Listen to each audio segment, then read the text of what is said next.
നിങ്ങൾക്ക് ഇതെന്താ സാധനം മനസ്സിലായോ? ഇതാണ് കറിയില്ല പുട്ട് ആൻഡ് മസാല പുട്ട് എന്നൊക്കെ പറയും. എനിക്ക് ഈ റെസിപ്പി കിട്ടിയത് ഇൻസ്റ്റാഗ്രാമിൽ നിന്നാണ്. അപ്പം എനിക്ക് എന്തായാലും ട്രൈ ചെയ്ത് നോക്കണം തോന്നി. അതിന് വേണ്ടിയിട്ട് ഞാനിതാ ഒരു ഗ്ലാസ് പുട്ടുപൊടിയിലേക്ക് ഒരു നുള്ളുപ്പും ഒരു ഗ്ലാസ് വെള്ളം കൂടി വെച്ചിട്ട് ഇതൊന്ന് റെസ്റ്റ് ചെയ്യാൻ വേണ്ടി വെക്കുന്നുണ്ട് കേട്ടോ.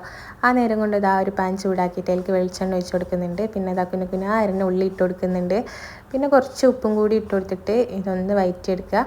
ഇനി ഏകദേശം ഇതൊന്ന് വഴണ്ട് വന്നാൽ ഇതിലേക്ക് മഞ്ഞൾപ്പൊടി വേണം. പിന്നെ അതേപോലെ ചില്ലി ഫ്ലേക്സ് കുറച്ചധികം തന്നെ ഇട്ട് കൊടുക്കുക. പിന്നെ കുറച്ച് തേങ്ങയും കൂടി വേണം. അതൊക്കെ ഇട്ടിട്ട് നല്ലോണം വഴറ്റിയെടുക്കുക കേട്ടോ.